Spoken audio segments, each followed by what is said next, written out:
Olá pessoal, sejam muito bem-vindos à nossa jornada de Direito Médico da Cury Zaccariotta Advocacia. Nesta oportunidade especificamente trataremos sobre os riscos jurídicos enfrentados pelos oftalmologistas.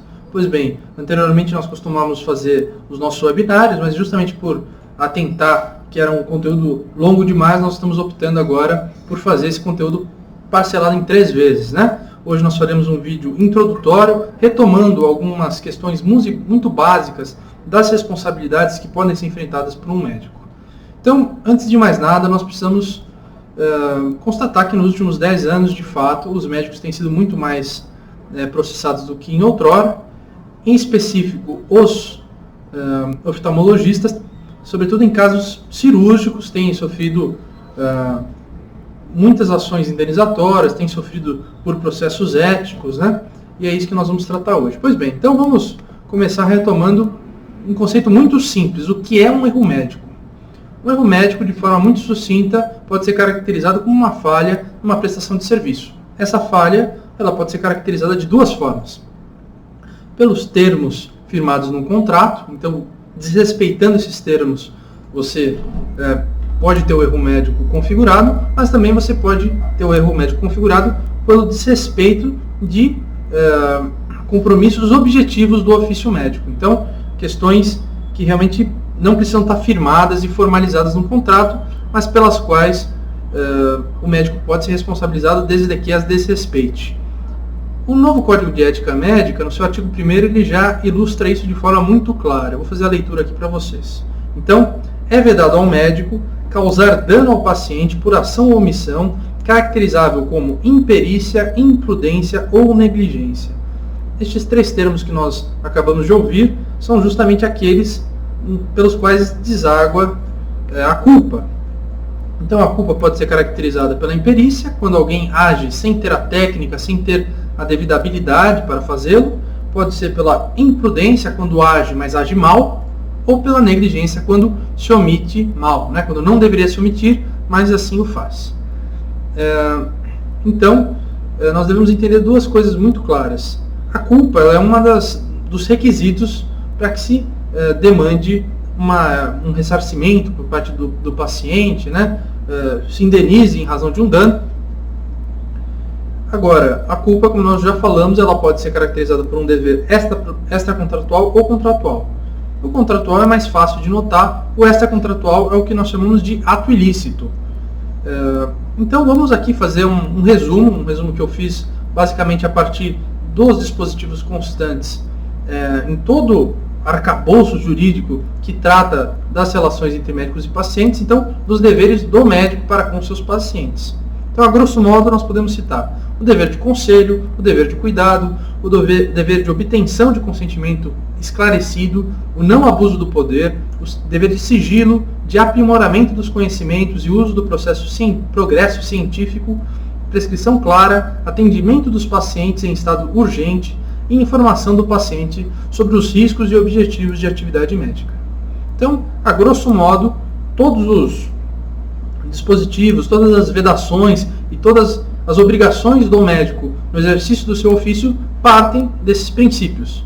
Alguns deles são mais claros, outros menos, mas eu gostaria de me aprofundar em alguns cujo entendimento realmente demanda um esforço maior. Então, primeiro, o dever de conselho. Ele pode ser compreendido pela obrigação do médico de dar instrução sobre as precauções que devem ser tomadas pelo paciente em razão do seu estado de saúde, né? Então você não pode ocultar nenhuma dessas informações do paciente, de modo que ele não entenda satisfatoriamente o seu diagnóstico, o prognóstico, os riscos e os objetivos de um determinado tratamento. O médico precisa ter uma comunicação muito clara que de fato oriente o paciente bem, né? Nós também temos o dever de cuidado. O dever de cuidado ele consiste na assistência dada ao doente, né? Visando ajudá-lo e visitá-lo quando necessário for. Um outro princípio que tem que ficar muito claro, que eu acho que talvez seja o que atualmente demanda maior atenção nossa, é o dever de consentimento esclarecido e informado ao paciente. Esse princípio ele se consubstancia na prática médica pelos termos de consentimento livre e esclarecido, né?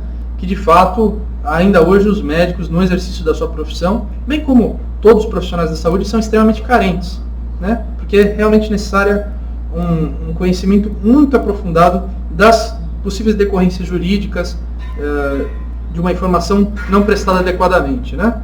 Vocês vão notar nos próximos vídeos que muitos dos processos que nós estudamos são resolvidos a partir de um consentimento claramente firmado ou não.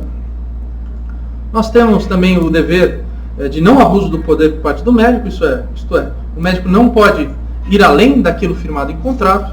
Esse princípio anterior partem do princípio bioético, né, que é o de autonomia. O médico não pode desrespeitar aquilo firmado com o seu paciente pelo contrato de tratamento, da mesma forma que o paciente não pode se submeter a um determinado tratamento se ele não conhece a realidade daquilo. Então, são essas responsabilidades objetivas que desaguam no ato ilícito.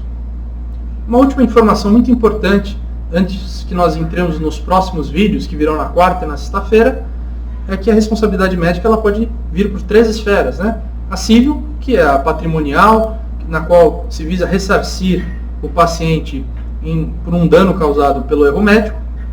A administrativa ou ética, que é aquela na qual o médico responde perante os conselhos de medicina ou perante a própria administração pública, quando tem um vínculo com esta, né? Quando é um servidor público, e também criminal, quando a conduta médica ela se enquadra num dos tipos penais dispostos no nosso ordenamento jurídico. Na presente jornada nós vamos focar na responsabilidade civil. Então, essa realmente cuja conduta do médico, quando manifesta a culpa, quando sensível com o nexo de causalidade e quando também existe de fato dano, ela deve ser ressarcida, tá bom? Agradeço a atenção de todos vocês e conto com a presença de vocês também nos próximos vídeos. Um forte abraço!